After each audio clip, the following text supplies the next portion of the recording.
What's going on, everyone? So we got news earlier today that Gabe Vincent and Cam Reddish both will be out for tomorrow's game against the Toronto Raptors. And of course, RJ Barrett, Emmanuel quickly, after an 8-game absence, they're returning because it's the Lakers. Say it all the time. Doesn't matter what the injury or illness, that you could lose your leg. Guess what? It magically grows back against the Los Angeles Lakers. But hey, good, no excuses, right? They're getting two of their top guys back. So let's go in, handle business, and get the win, right? Toronto's on like a 13-game losing streak. You don't want to be that team that ends up fumbling it, right? It's the Lakers. Teams are always going to give you their best effort. Teams are always going to try to get the W, even though Toronto's trying to go the other direction, trying to get that draft pick. It doesn't matter, right? At the end of the day, guess what? They want to be the team that takes down the Lakers. But Gabe Vincent, he finally made his return after a long, extended absence, playing only 5 games prior to that. In his return, I actually thought he was solid for like what you wanted to see. Limited minutes, limited role. Him more on the defensive side of things. Obviously, he had that 2 points, or only 2 points off the bench, which is an issue and concern in and of itself. Let me tell you, that is not a good thing. But nonetheless, right, on the defensive side of things is where I thought you really saw Gabe Vincent shine, and it was his first game back. Wait till he really gets his legs under him. Wait till he really kind of gets his timing down and all the things necessary that goes into the defensive side of the ball, right? Navigating, fighting through screens, and he gets his strength back up, particularly in his knees and legs. But obviously, that was where he was going to shine.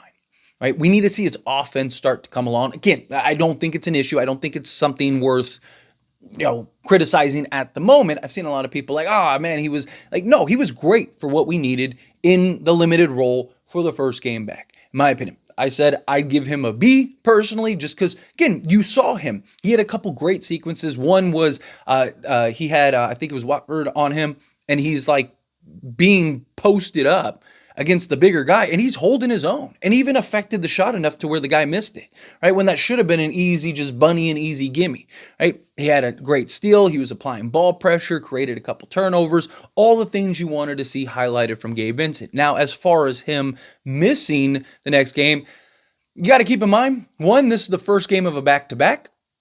Gabe Vincent just returned, right? You don't want to just throw him out there and he's coming off of surgery. Now he ends up getting hurt, or he ends up missing the season or something like that. You don't want that. You can't afford that, right? Lakers are really riding a momentum. They're really building right now.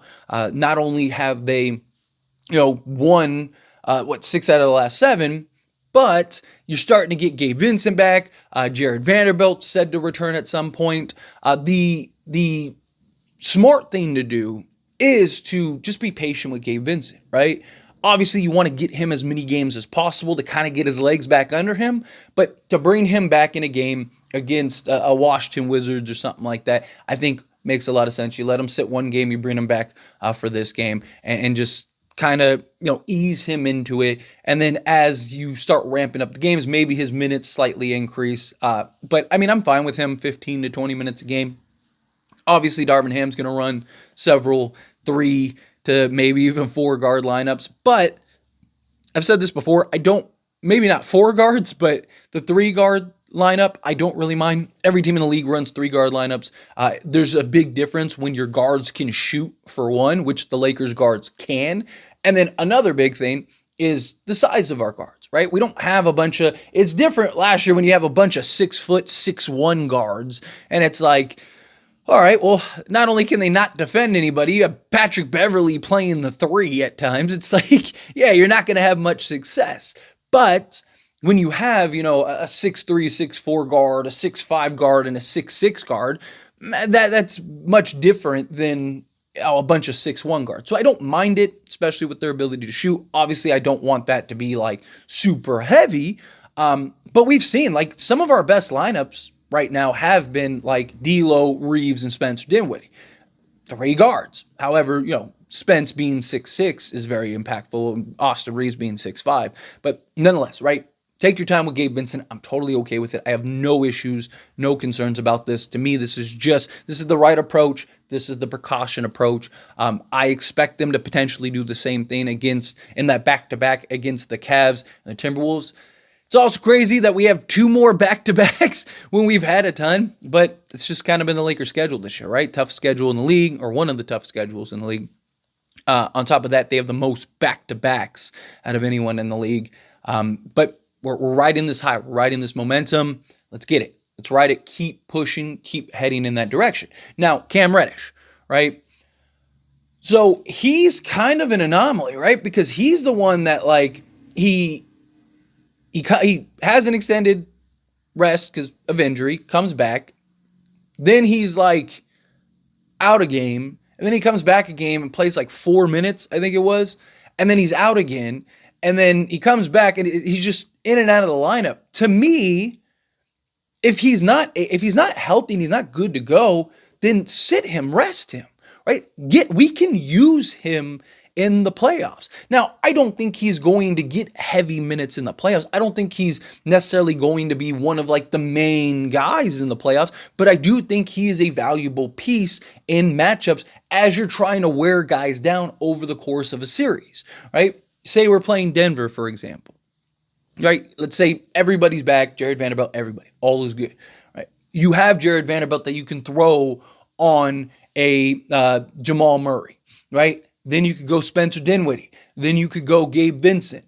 Then you could go Cam Reddish, right? Then you could go LeBron James, right? And you just kind of constantly keep fresh legs on Jamal Murray. Well, Jamal Murray's only one guy, right? So you're wearing him down over the course of a series, and you're getting your guys just kind of alternating and staggering that assignment. Your guys should remain fresh. It's the approach that the Lakers took against Denver when they beat them in 2020, right? But it was more so Jokic than Jamal Murray. Although the Lakers did have, you had Rondo. They didn't have Bradley at that stretch. But you had guys that you could put on him, KCP, things like that. But for Jokic, it was like Dwight Howard, Anthony Davis, JaVale McGee, right? And you just rotated those guys and had them just kind of being aggressive, being physical on Jokic. And then throughout the course of that series, you saw Jokic kind of get winded a little bit. Now, he was a different Jokic then than he is now, and he was in better shape now than he was back then. But still, that's the idea, right? Not saying you're going to completely shut them down and all of a sudden Jamal Murray's terrible because he's winded. But no, it's about the long game, right? You're trying to just keep putting pressure on him and trying to wear him down. Even if you wear him down just a hair, right? That could be the difference between you winning and losing a series. So that's why I think Cam Reddish is important. So to me, take your time with Cam Reddish. Let him get back, right? If he's not good to go and he's not ready to play, then sit him, rest him, right? Like he's not gonna be a huge key rotation piece come the playoffs, right? You want him healthy and also just as like a break glass in case of emergency type guy, right? To me, you have, Gabe Vincent, Spencer Dinwiddie, Jared Vanderbilt. Those are the guys that are going to be your main defensive assignment guys, in my opinion. And so Cam Reddish is kind of that other guy. And you still have like Max Christie, which he probably will get some extra minutes in tomorrow's game, which hopefully he plays well and does well. But that's the point, right? Like, to me, take your time with these guys, right? Like, we have greater goals than just only making the playoffs or just taking the AC. We'll be fine without Cam Reddish for this remainder of stretches. But to have him in your reserve, to have him under your belt, that's like, hey, let's take this tool out and use this in a matchup, right? Play a play-in game or something, right? And you're playing Sacramento to be able to wear De'Aaron Fox over the course of a game, or you're playing Phoenix, right? To throw him on KD, Bradley Beal, Devin Booker. Just again, it's versatility. But anyway, as always, this is a discussion. I pass a question on you. Let me know your thoughts and opinions down in the comments below. What do you think? How do you feel?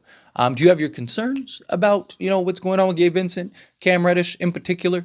Again, the Gabe Vincent thing I think is just more precaution. First game of back-to-back, you want to be careful. right? But however you feel, whatever your thoughts are, I would love to hear it. So let me know down in the comments below. That being said, if you haven't liked this video, hit that like button. Helps me a lot. Helps me enjoy these types of videos. I truly appreciate it. Not subscribe channel, hit that subscribe button. Turn on the bell notifications. Appreciate y'all. See you in the next one. Thank you.